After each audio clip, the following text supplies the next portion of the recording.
Condos can be a great place to live, but houses can be a great place to live. So which is right for me, you might be asking? Stay tuned, you've come to the right place.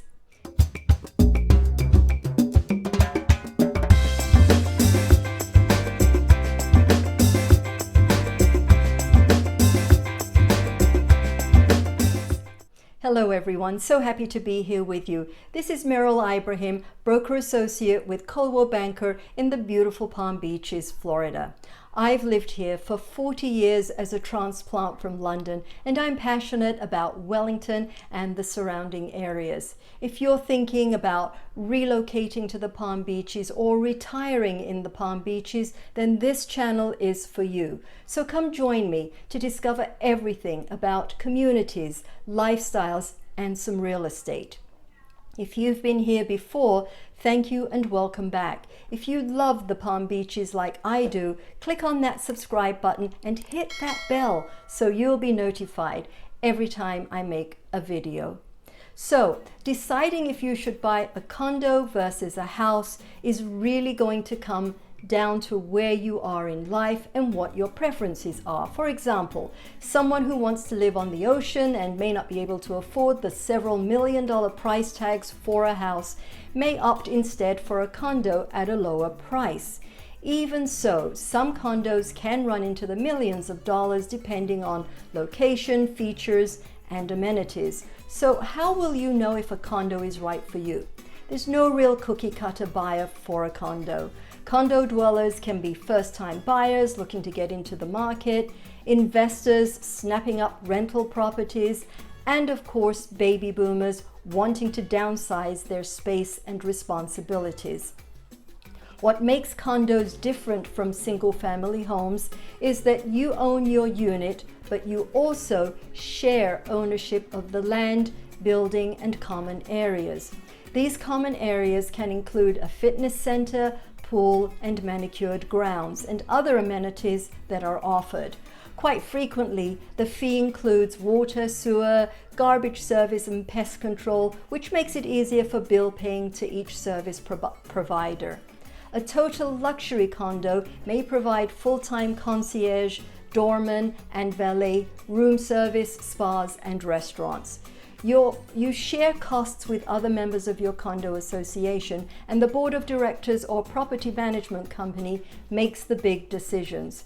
As an owner of a condo, you will be responsible for these fees that you typically pay monthly that go toward the upkeep of the property, as well as future investments such as parking lot resurfacing, pool repairs, renovations of interior common areas, and so on.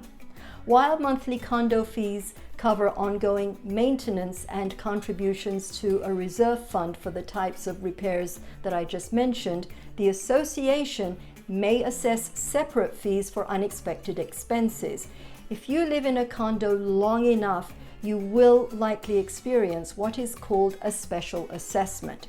If there are insufficient funds in the reserves set aside for an unexpected event, then unit owners will be assessed. So be mindful of how this could impact your personal budget.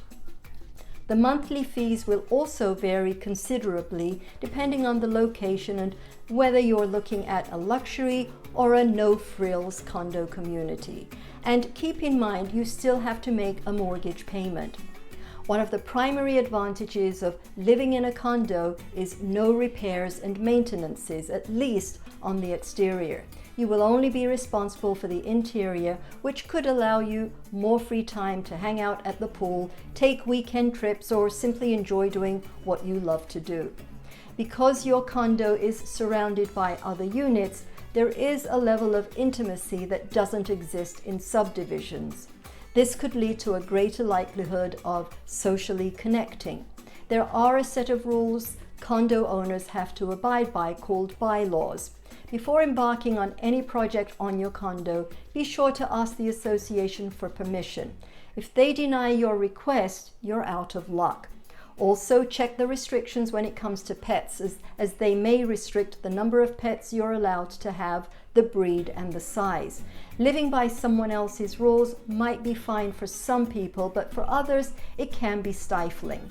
When buying a house, you own the whole thing, inside and out. Your homeowner's insurance will be higher because you're insuring everything you own, and you'll also be responsible for things like landscaping, maintenance, roof and gutters, etc. Do you like mowing the lawn? Great. If not, you'll need to pay someone to do it for you. If you buy a house in a community that is governed by a homeowners association, there will be some rules and regulations. Some of the most common rules pertain to things like fences, parking, and making changes to the exterior of your house. When it comes to changes to the exterior of your home, most homeowners associations require a committee to approve any changes you wish to make. You typically are required to submit drawings or plans of what you are requesting. Though it may seem inconvenient to live by these rules, they do serve to protect the value of the home. Houses tend to appreciate faster and are generally larger than condos, and you can have a positive impact on your home's value through renovations and improvements. Homeownership can be a great investment as long as you've done your research and know exactly what you're getting with a condo versus a house. If you are a first-time buyer, a condo can be a less expensive way to get into home ownership, with lots of amenities and without some of the hassles that come with maintaining a house. If you have a bigger budget, want to have more control over every aspect of your new home, and are ready for the responsibilities that it brings, a house could be right for you. Many baby boomers are downsizing from their current house, and a luxury condominium that prioritizes walkability will appeal to baby boomers who prefer to live in more walkable communities.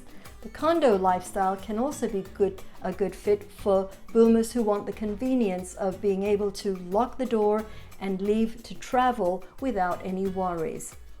Are you an investor and wondering if a condo is a good investment? Condos can be attractive investment opportunities. They often have lower prices than comparable houses, and they have fewer maintenance issues for owners to worry about. On the other hand, there are some things you need to consider.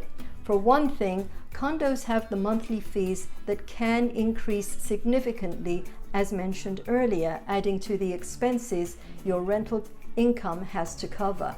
If you're planning on investing in a condo, make sure that you can rent it out as you like. What does that mean? Well, some condos prohibit rentals altogether, while others have specific rental restrictions. For example, there are buildings that allow owners to rent their condos only after they've owned it for a full year. The appreciation of condos tend to be slower than a house, so it could be a good fit for an investor. But before you invest in a condo, it's important to make sure that the numbers make sense. If you decide to proceed with a condo investment, request a copy of the Condos Association documents to review before your contract's due diligence period expires. And look at the condo's budget so you know if the funds are available for future major improvements or unexpected events. I hope you all got something out of this buying a condo versus buying a house video. If you liked this video, check out this one and consider subscribing to this channel if you want to find out more about living in Florida, communities, and real estate in general. Thank you for joining me, and see you next time. Bye-bye.